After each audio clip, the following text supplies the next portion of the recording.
We're in a waiting room right now. I'm gonna put it right there.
Hi, Sister Yvette, if you're there, I have your PowerPoint ready to go. I'll be moving the PowerPoint for you because Pastor's having computer issues. So let me know when you're ready.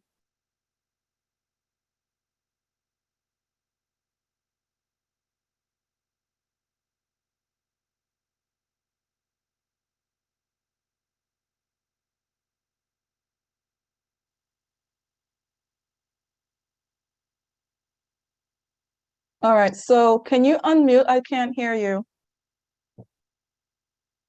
This is true. Yeah, I was just saying that I was ready. Let me see here. There's a chat there. Okay. Okay. I'm ready when you are. All right, give it a few moments as I share my screen right now so that you can see the PowerPoint. In the meantime, good evening, everybody, and welcome back for another session of the Hillcrest Total Money Makeover Challenge. I'm glad to be back with you. Have some exciting things to talk about this evening.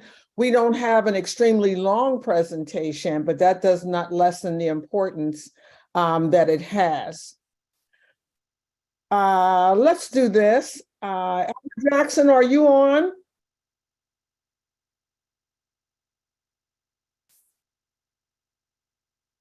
Mona Lisa, is it okay if we unmute Elder Jackson and I'd like him to give us an opening prayer? Come on. Father God, we are so grateful one more time, a prayer. We are so grateful for the money back over telling us how to say, what to do. Thank you, thank you. Christ says, amen. Amen, amen.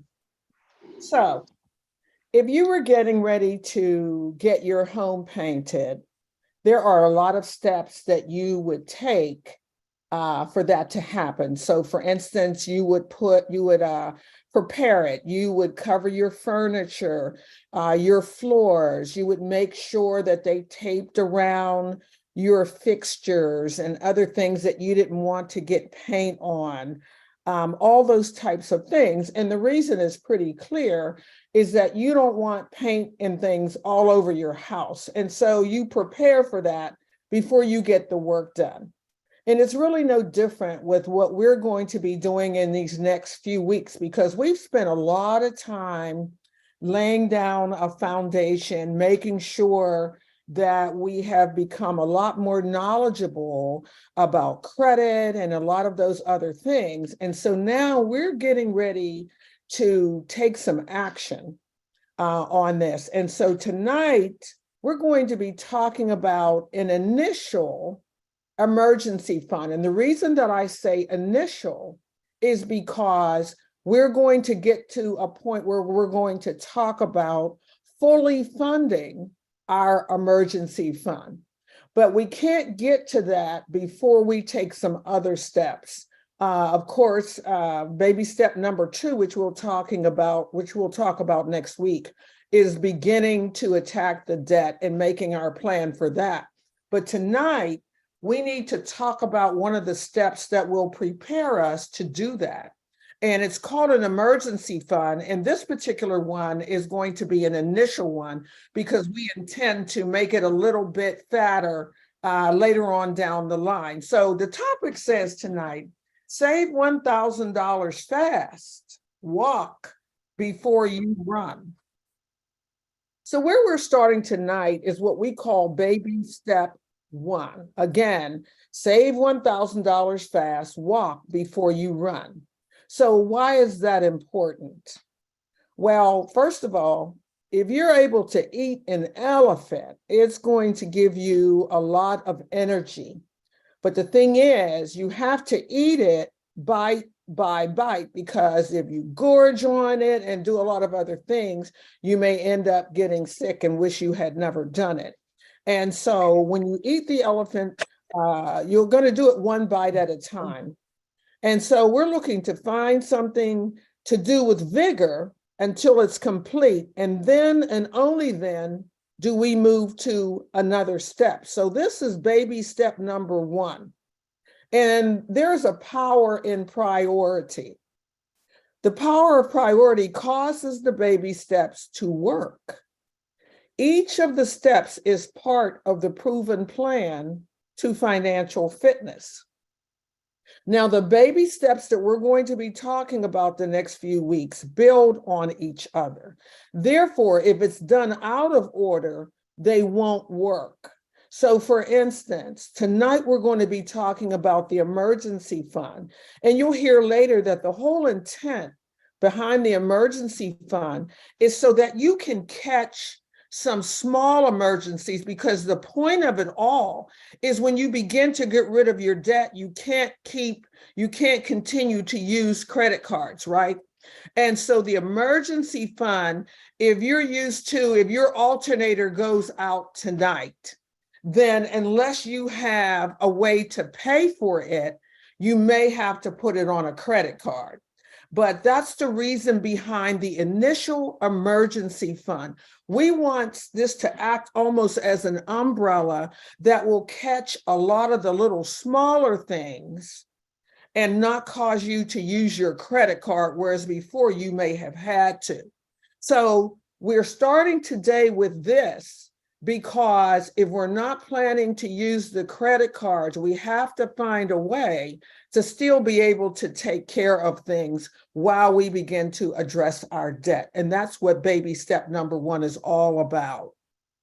So to start the baby steps, we will work on one important step to the exclusion of everything else, and that thing is called patience. We're going to climb the whole mountain, but not until we have a strong base camp. Now, we may be tempted, especially if you have the book, we might be tempted to short circuit the process. I would say don't do it. As I mentioned earlier, they build on one another. Mona Lisa, could you please advance to that first step? Because I'm talking about it, but they're not able to see it. I'm sorry. Okay. So you might be tempted to short circuit the process, but I'm saying don't do it, because these steps done in order are the proven plan to financial fitness, and they are in the right order. So when you see about dumping the debt, and then you see about maybe you're trying to fund college, or maybe you're trying to pay off your mortgage, or maybe you're trying to do some other things, each of these steps build on the other.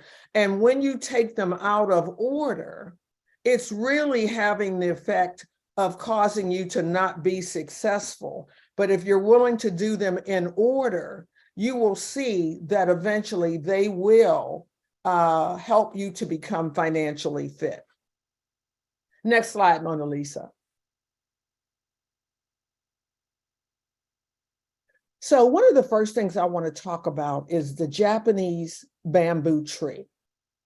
Now, this tree, it's a plant, and because it's in nature where we know we can find wisdom there, and we must be attentive so we can learn all the lessons that it offers. You know that I spoke last year on the lessons that we can learn from nature.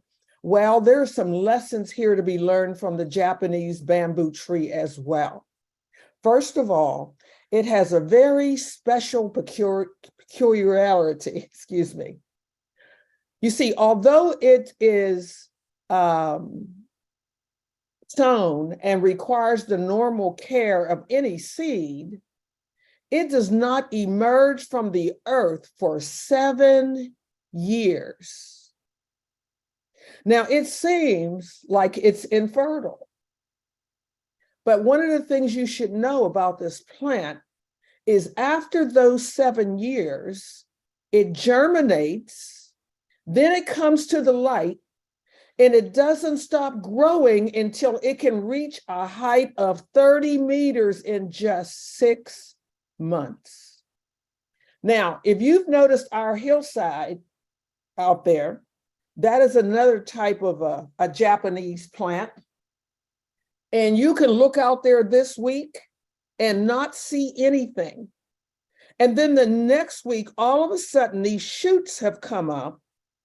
And when you know anything, if it rains and a week later, all of a sudden, there's growth all over that hillside. And so with the Japanese bamboo tree, even though you can't see it for those 7 years, there's things going on under there. So what do you do for the 7 years? Well, even if we don't see it, all the action is happening underground. And during this time, the bamboo creates a very complex and strong root system, which will sustain it for the rest of its life. And also, unlike just a regular tree, if it's cut, it will grow back, just like our hillside. So just like the bamboo tree, we have to start off on the right foot and learn 4 valuable lessons from this noble and strong plant. If you get a chance, read up on it, the Japanese bamboo tree. Next slide, please. So here are the lessons that we can learn. Number 1 is to value patience. Again, we're building our steps towards our eventual goal. So value patience, because in today's world, fast solutions are in fashion for everything, especially like losing weight, cooking, or cleaning. And eliminating debt is no exception. In fact, we see people and products every day that offer us instantaneous results. Like how we were talking about the credit repair, that I'll fix your credit for $29.99. But we know the truth now that if you want to fix your credit, then you're going to have to get your credit report and see where there are problems and then begin to address that. But if we think that we can have a quick fix like credit repair, we know now that that's only for things that are our mistake. And if we have not been faithful to our creditors and now things look bad, we're going to have to address it because no one can get rid of that for us. So we must first take time to have the mentality and the adequate intellectual and emotional preparation to take on the challenge. It's going to take everything. What we're not doing is telling you to wait 7 years to start and not do anything. We are saying to take things with ease, but without letting yourself be dazzled by too good to be true proposals that really are going to turn out to be only a mirage, and thinking of results beyond today or the immediate future is what we want to do. Number 2, we want to create a strong root system.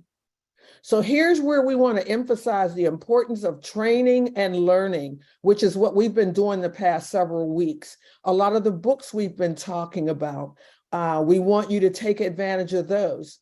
And this is what we have been doing for the past several weeks, as I said. So if you're going to be successful, it's essential that you know what terrain you step on.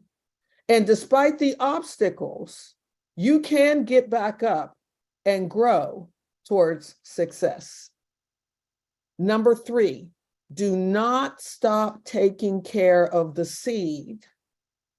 If you don't get the results you're expecting in the beginning, it's very possible that what you will find are negative people who try to discourage you with toxic comments and try to make you lose confidence in yourself and your goal. And if that happens to you, my advice is simply persist. You have to simply persist, because anything that you allow to become an obstacle in your way will keep you from your goals. And so no matter who it is, friends, family, acquaintances, no matter who it is, persist, because maybe these are also people who tried it, either didn't do the steps or couldn't do it. And so automatic, they'll tell you that it doesn't work, because who's going to admit to you that they didn't follow the directions, or they didn't really try, or they weren't willing to do the hard work? Most people aren't going to tell you that. They'll just tell you, oh, that doesn't work. But I can sit here tonight as a person who has done it and tell you that it does work. Simply persist. You can advance, Mona Lisa. So check your failures, learn from them, acquire and strengthen the skills and knowledge you need, apply them, and establish alliances with others that are on the same journey. We see all the names here every week. We may not know everyone because they have some are phone numbers, but if you know somebody who is on this same journey with you, and as I told you, I'm on this same journey, those are the people that you want to establish alliances with. People, places, and things. That's what people who are in recovery here. You've got to watch the people that you hang with, the places that you go, and the things that you do.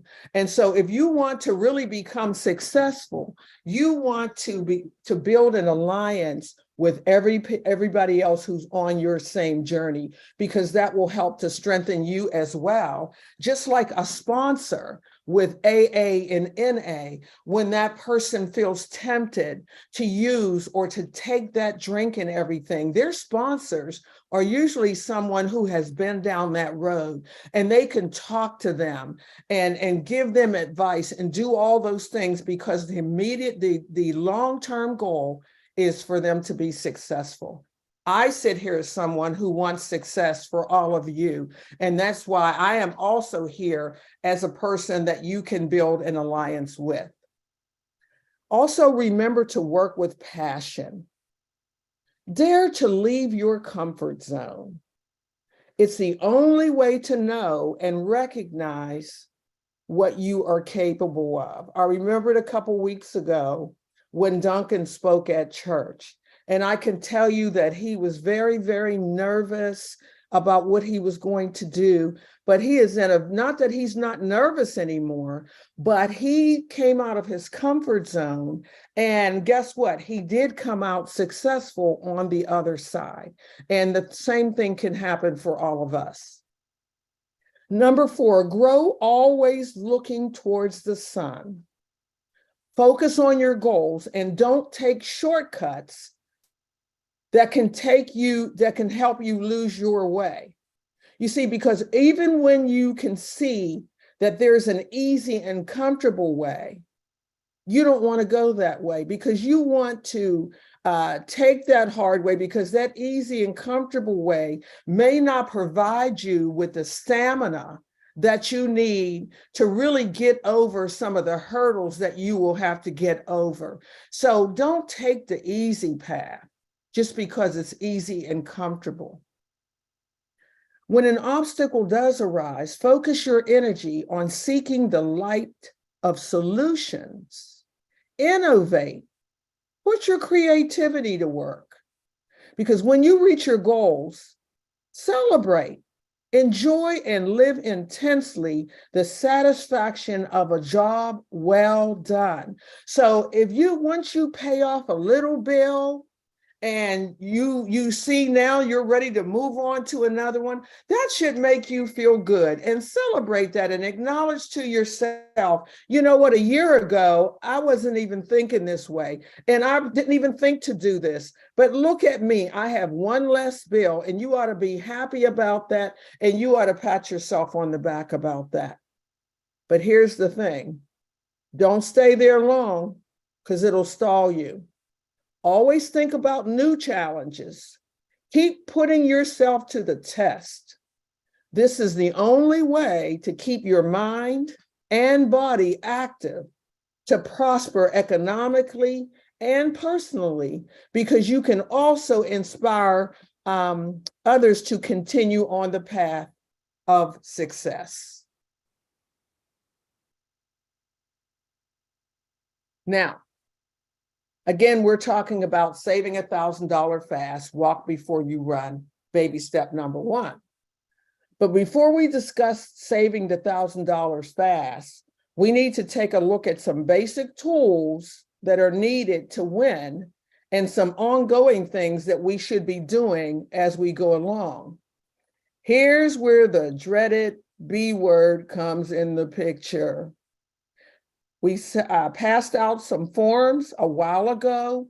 It included your debt analysis. It included the sheet you're going to use for your debt snowball. It talked about, you had a quiz to ask you some questions, but it also had a budget.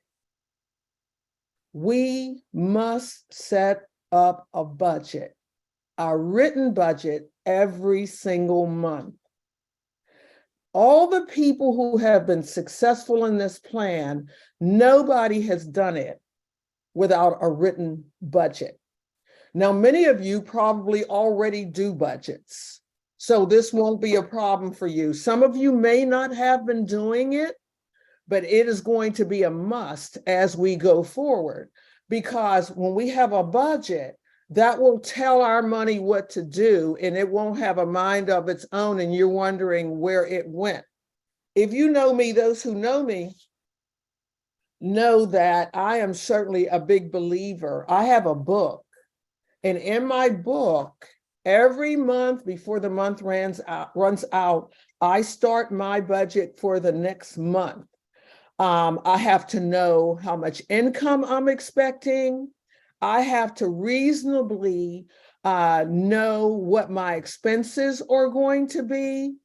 But then, so once you do that, you'll know whether you're going to have enough to pay your bills. You'll know whether you're going to be short for your bills. I'll tell you something that just happened to us. I just did our budget for the month, and I had projected, based on last month, the amount that it was going to be for water at one of our rental properties. I had everything laid out. Most times when the bill comes, I may be a few dollars high or a few dollars low, but I'm usually in the ball game for what that's going to be. And then I just adjust the budget as I go along. I got the water bill for the property that I had budgeted. We'll just use the example of $250, right, for water. The bill came in, and my eyes almost fell out my head when I saw that the bill was $150 more than what I budgeted. Why? Because the water heater went bad over there. And by the time Elder Peterson got there, water had been pouring out of the pipe before he could get it shut off. And that is why the bill was $150 more, because that happened before that bill closed for the month. And so here we were We knew we fixed the water heater, but we had forgotten about the impact of all that water, and then it came in. So again, this is another reason why we want to save and have an initial emergency fund. And we're going to talk a little bit about what is a true emergency. Well, that was an emergency, right? So without an emergency fund, we would have to find that money somewhere else because it still has to be paid. So I just wanted to use that little example again of why you first of all want a budget, because without a budget, again, how do you even know if you have enough money for the month to pay your bills and for your savings, or your children need things, or your college bill is due for your child? How will you know unless you have a budget?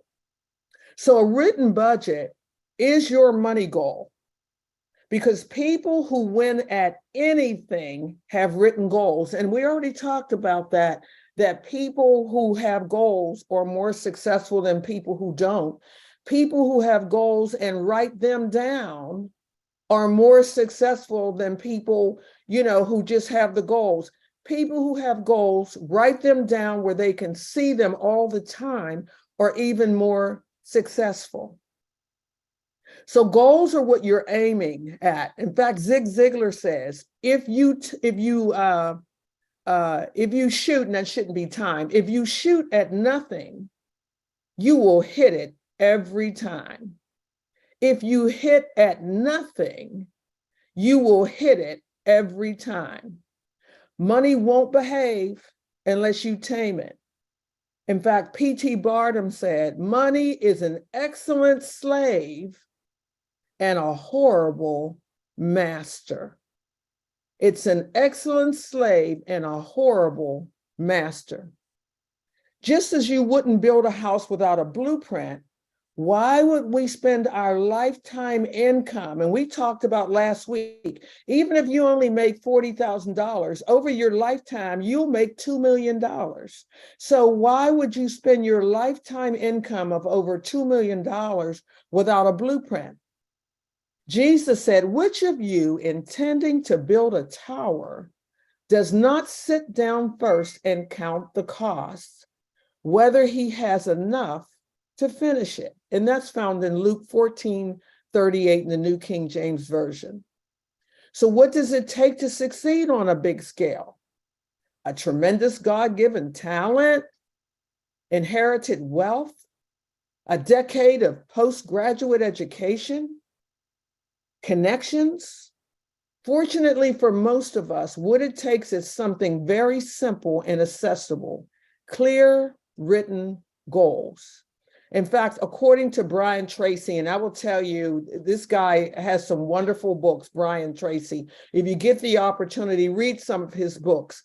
But he says, regarding that Harvard study that I just quoted, after 3 years, the 3% of students who had written goals, 3%, achieved more financially than the other 97% combined that didn't have goals. Imagine that. 3% that had goals achieved more financially than the other 97% combined. That is a really powerful statement. Okay, Mona Lisa. So this seminar is on the steps to take and how to take them.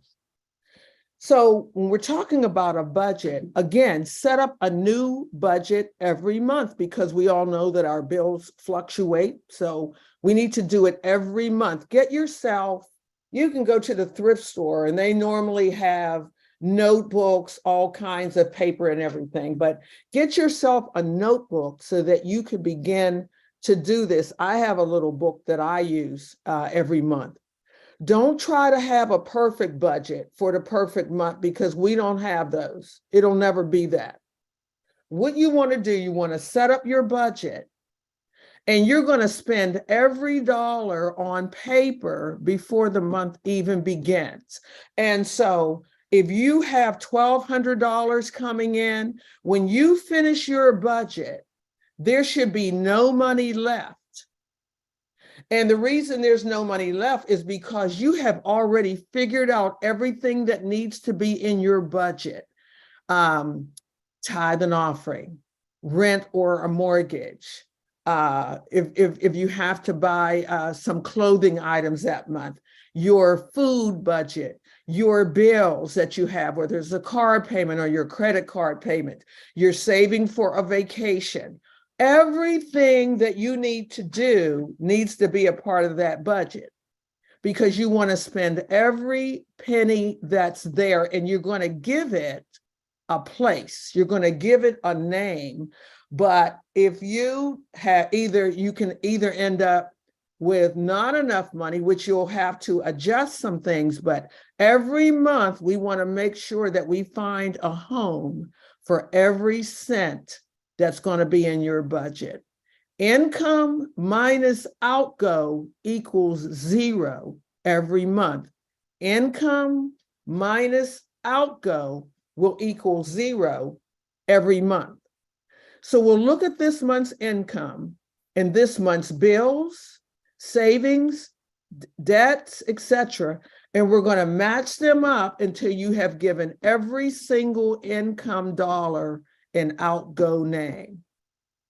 Now, you might be a person that has an irregular income because maybe you're depending on commissions, or maybe you're self-employed, or you're depending on bonuses. So we have a form that we can provide to you that's called the Irregular Income Planning Sheet.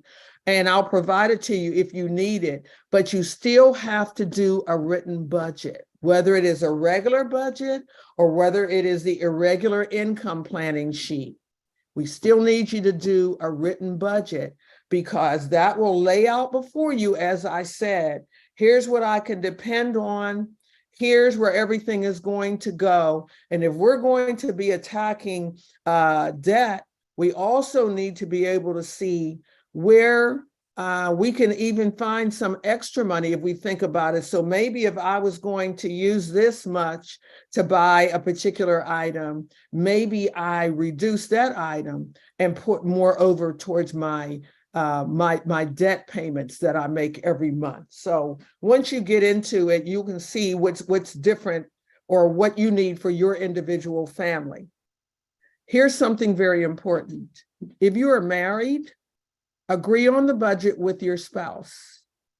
If you aren't working together, it's almost impossible to win. Once the budget is agreed upon and it's in writing, agree that you'll never do anything with money that's not on that paper. The paper is the boss, the paper is the boss of the one, and you are the boss of what goes on the paper. But you have to stick to the budget, or otherwise it's just an elaborate theory.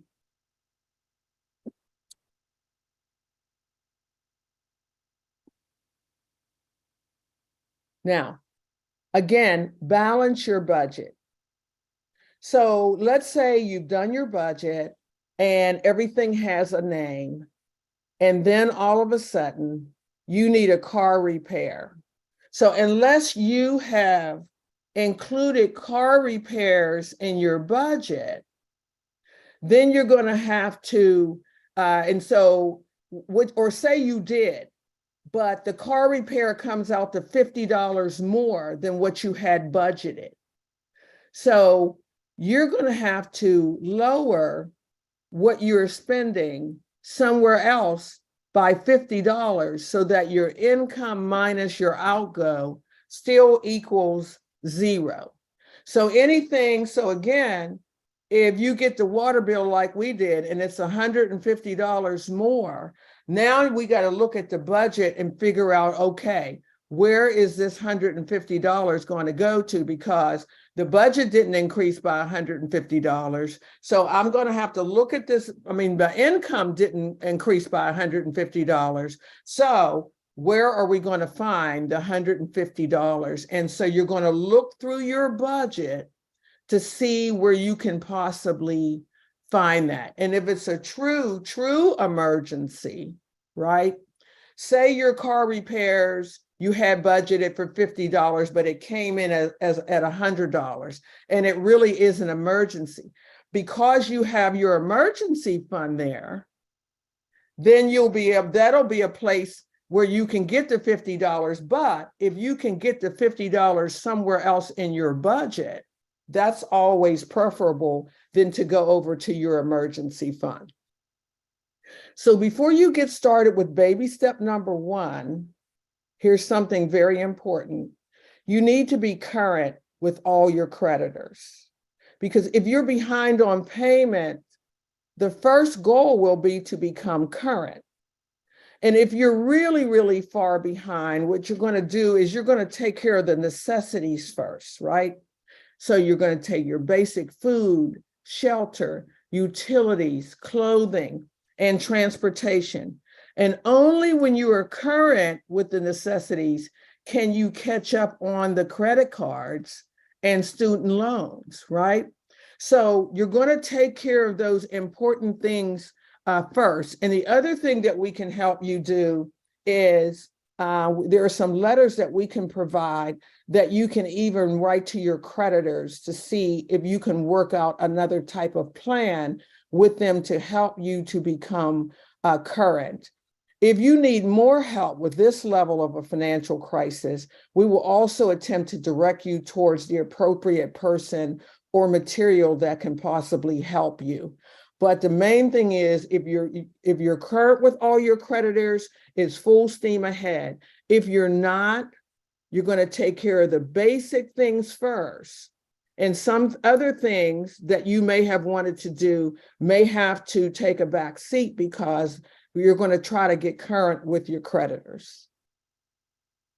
Now, we're going to focus intensely on what's required to win. And I can't stress enough that people who have had a total money makeover go mad. They got sick and tired of being sick and tired, and they said, we've had it. And they went ballistic to change their lives. This is not an intellectual exercise where you can academically work your way into wealth.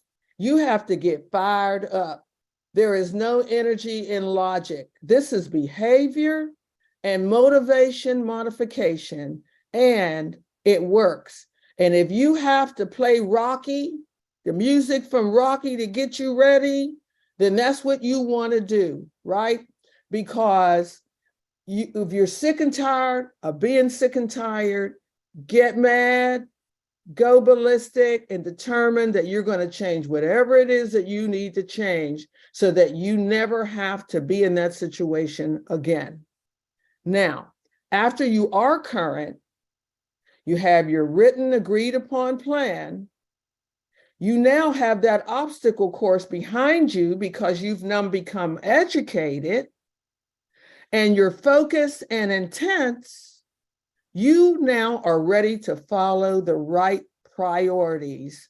And here we go. Next slide.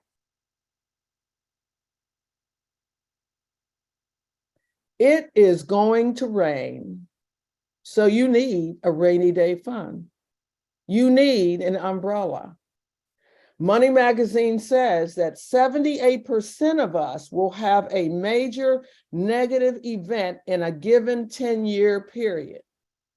The job is downsized, right-sized, reorganized, or you just plain get fired. There's an unexpected pregnancy. You bury a loved one. Grown kids move home again. It's going to rain. I had a storm about a month and a half ago. I got a call from a tenant. A few of you know this story. I got a call from a tenant that said there was a backup in the basement. Well, the plumber came. He got the main sewer open, but there was a laundry tub where it would just not go down. and they snaked it and they broke the head on the snake and everything. And he gave me the bad news, Miss Peterson, we're gonna have to dig. $3,500 later, the drain was open.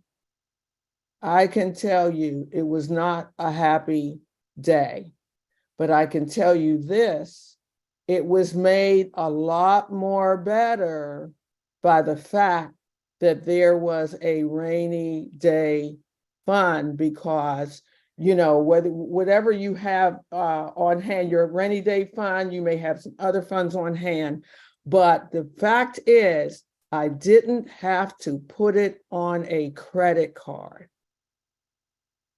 Very important. That is why you have a rainy day fund, because life happens and we have to be ready. It's not a surprise. You need an emergency fund, an old-fashioned grandma's rainy day fund. Think about it. When you think about your grandmother or your grandfather that always had a few dollars to loan you, how do you think they got that way? They didn't get that way living beyond their means or overextending themselves or running up their credit cards and things. They didn't make the money that we did, but they always had a little rainy day fund. Now, obviously, $1,000 isn't going to catch all the big things, but it will catch the little ones until the emergency fund is fully funded.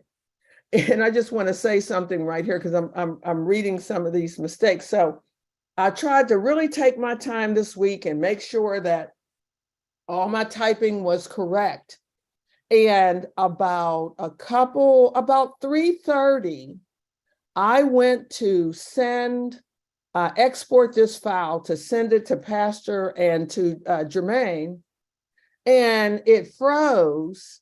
And all of a sudden, my program just shut down. And when it came back up, all the work I had done was lost because I kept trying to save it and I kept wondering why I got this message. But anyway, I lost everything. So please forgive me because I had to put this entire presentation back together in a very short period of time.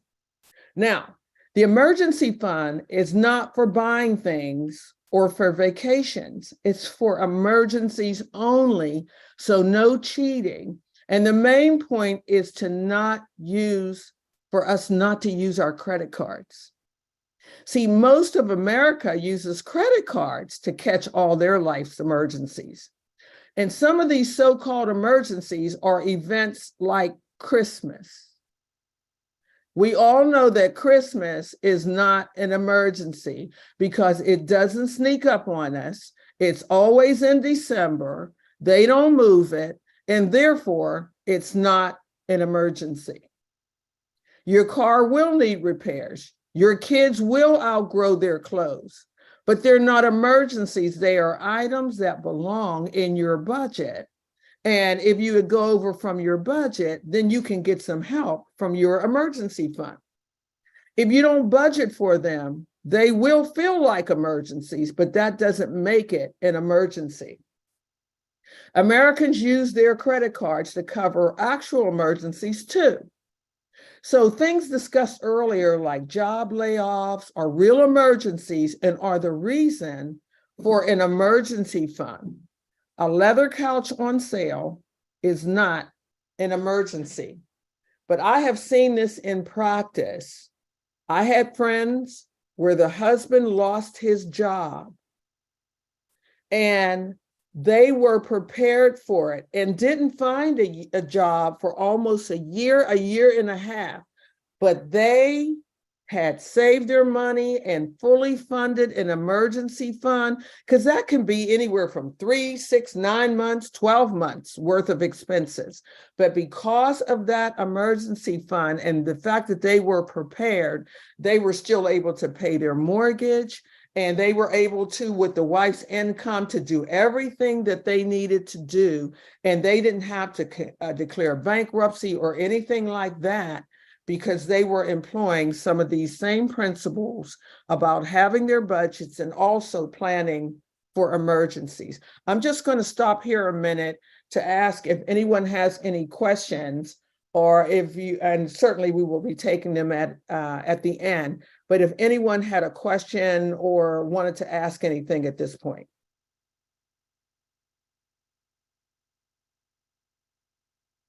Okay, Mona Lisa, next slide.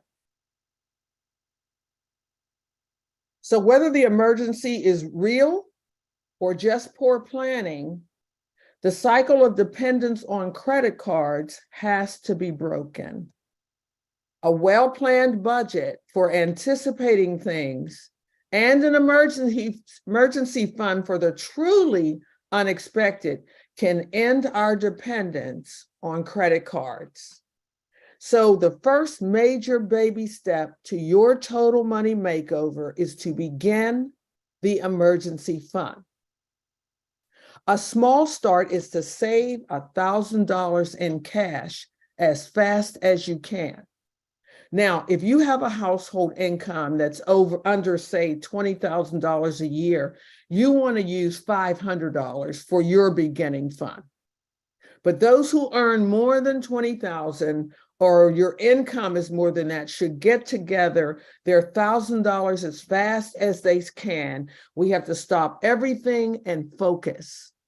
And the reason that you don't start with the debt first is because people will stop their whole total money makeover plan with because they didn't, because of an emergency. So they have a $300 alternator bill that they had to put on a credit card because they didn't start with the emergency fund. And we already said the emergency fund is there to catch those small emergencies. And so if they had started with their emergency fund, they wouldn't have had to use the credit card because they would have had the $300. So we need to start with these funds to catch the little things before we begin to dump the debt. It's like drinking a light protein shake to fortify your body so you can work out, which will enable you to lose weight. Now, if a real emergency happens, you handle it with your emergency fund. No more borrowing, no more putting it on the credit card because we have to break that cycle. It'll be difficult. I was telling you last week that for some reason, and this is where your mindset comes in, for some reason, I might have the cash in my wallet, but for some reason, it's easier for me. I still don't put it on a credit card, but I give him my debit card because I don't want to, I don't want to give him that cash. But where I want to really be is with my budget. When I know how much I have for the month, then I can't even use my debit card because some people use, when we're talking about budgeting, some people use an envelope system. So they get their envelopes for the month and they have entertainment, so much in there for entertainment, so much in there for all the things that they have on their budget. And when the money in that envelope is gone, that's it.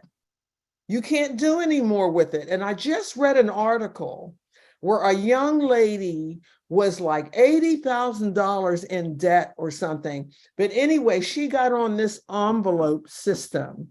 And in a matter of a few years, she was able to get rid of that debt. That's how she became disciplined with an envelope system. But whatever system you choose to use, we have to be true to it. So what I will say here is twist and wring out that budget, work extra hours, sell something, have a garage sale, but quickly get your $1,000. Whatever you need to do, you want to start to get that $1,000 or that $500 as quickly as you can. If you want to ask me for more ideas, we can get together and we can talk about it, but we want to get there so we can take care of those little emergencies that might come up, so we can begin now to concentrate on the debt. Next slide.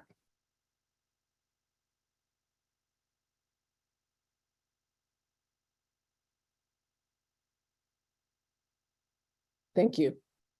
So a lot of people can hit this step in less than a month. If it looks though it's like it's going to take you longer, again, do something radical. And this is what Dave says: deliver pizzas, do DoorDash, work part-time, again, sell something, get crazy. You're way too close to the edge of falling over a major money cliff here. Remember, if the Joneses is who we're going to call all the broke people, and we talked about the Joneses last week, if they think you're cool, you're headed the wrong way. If they think you're crazy, you're probably on track. Remember Sarah and her husband last week, right? Everybody was thinking they had it going on, but they didn't know what was really going on behind the scenes. So now, when you get your $1,000, you got to hide it. You can't keep that money around your house because it's going to get spent. You can put it in a savings account, but don't let it become like overdraft protection for your credit, for your checking account. Get creative. Here's what one lady did. She got 10 $100 bills, and she put it behind a glass in a picture frame. And then she put on there, only break in case of emergency. That's how serious she was. Now, the thing is, she probably had some emergencies and everything, but at least she had her emergency fund to help respond. Another thing is keep it liquid. If you already have $1,000, great. If you already have the $1,000 in anything other than a retirement plan, get it out. Even if you have an early withdrawal penalty, you may not like this part, but even if you have an early withdrawal penalty for a CD, you want to get it.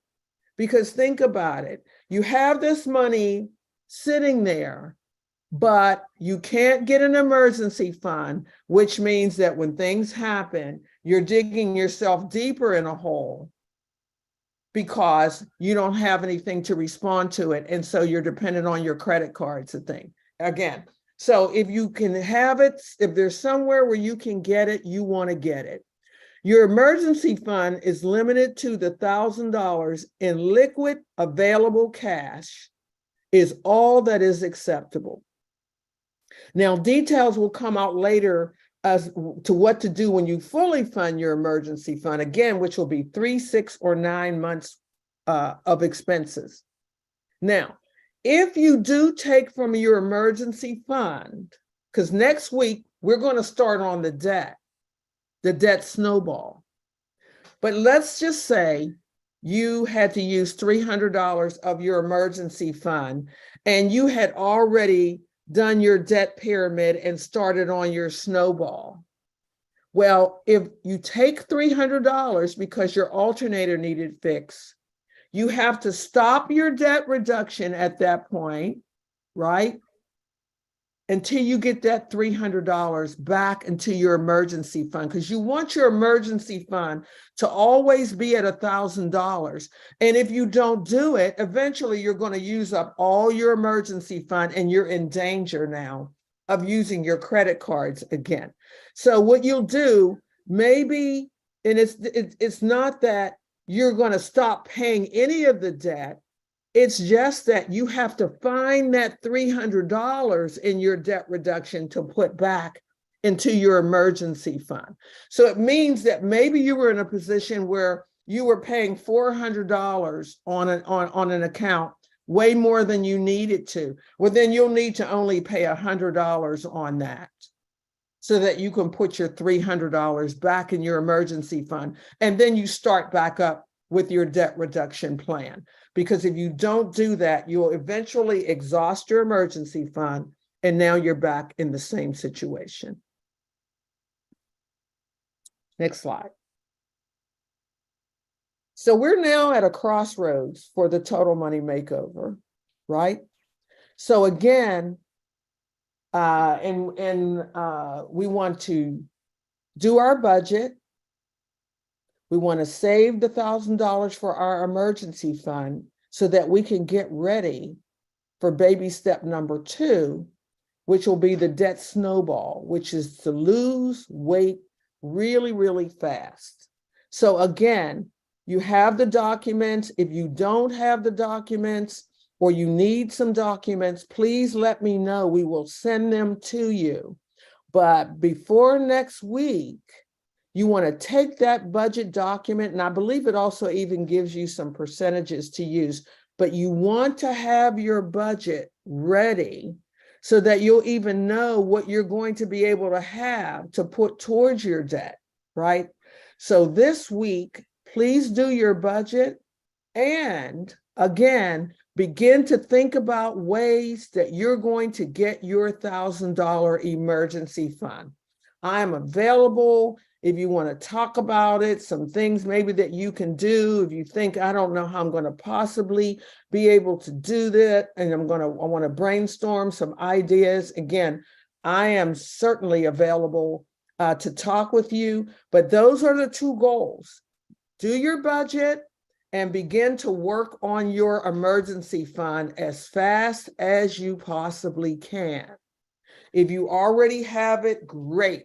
Mark it as your emergency fund and hide it, put it somewhere where you're not going to see it every day, somewhere where it's easily accessible. You're going to put that away. For those of you who really need to build it, we want to work on that. We're here to help you. And that's what we will do. So at this point, Mona Lisa, you can take down the presentation. And if anyone has any questions, you can raise your hand or and help you in any way that I can. I have unmuted everyone, so if you have a question, you can just unmute yourself now and just ask directly. Yes, Hey, Yvette, Veronica Elder, what's up? I need the paperwork. I missed that. Okay, very good. I'll send it to you. Shoot me your email text me your email address. Okay, and also, what's a liquid fund? Oh, what I was saying was, for something to be liquid, it means that you can get to it. In other words, you want it to be cash where you can get to it right away, right? So when you're saying, when you're looking at your financial plan, you might say, I have this amount of money in my retirement fund. I have this amount of money in a CD, but I also have this amount of money in the bank in the event that I need something quick. So what we're saying is that you have some income or some assets that are liquid. I can get to it at any time. I don't have to wait to cash in a CD. I don't have to call and get paperwork to take something from my 401k or whatever. You have that cash on hand. That's what it means to be liquid. You can get to it right away. You don't have to wait. Oh, okay. Thank you. Sure.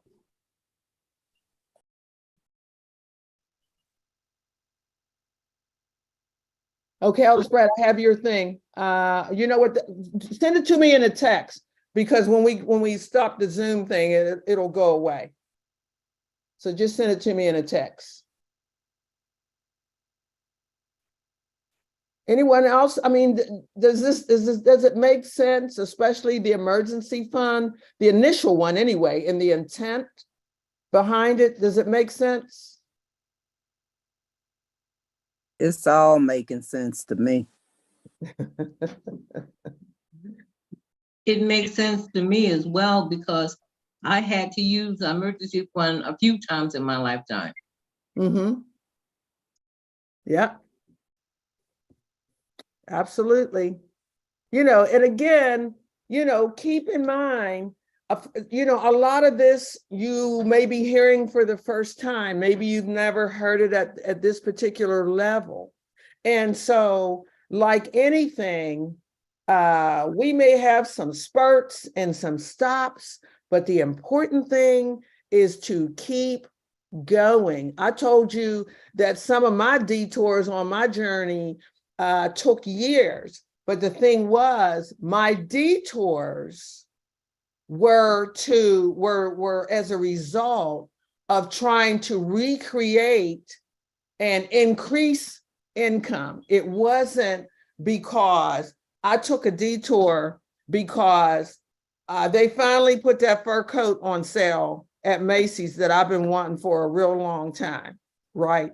Because if I follow my plan and if that's what I really wanted, one day I'll be able to go get it and I won't have to put it on a credit card, right? So, but things happen, life happens. But the thing is to not become discouraged. Reach out to your alliances, reach out to your other people that you trust to help you through it and to get back up in the saddle so that you can ride on towards your eventual goal of becoming debt-free. A lot of times we don't have the patience and we want to do it right away. And that's why it says, do the steps in order. Sometimes I have to stop myself. I have written down in my book how I want to do things, but sometimes I become impatient. And so then I'm trying to figure out how can I do it quicker or whatever. But sometimes doing it quicker may cause other problems for me. So sometimes, because I like to get things done, I have to force myself to be patient. Now, if I can do something a month early or whatever, okay, that's one thing. But if I'm trying to do something months and months early, okay, but you have to know what's going to happen there, because otherwise, suppose something major comes along. So steady wins the race. It isn't always the rabbit that wins the race. Sometimes that little turtle ends up winning that race because it was slow and steady. And so patience, it talked about it tonight. We have to be patient, especially if you're a person like me and you want to get it done. It forces you to be patient. Anyone else? Okay, well, thank you very much again for being with us tonight. Again, I stand ready to assist in any way. I'm glad to be on this journey with all of you, and I can't wait until we begin to have some testimonies about what is going on here and how the plan is working for us, and to be able to give God all the glory for things that we thought impossible.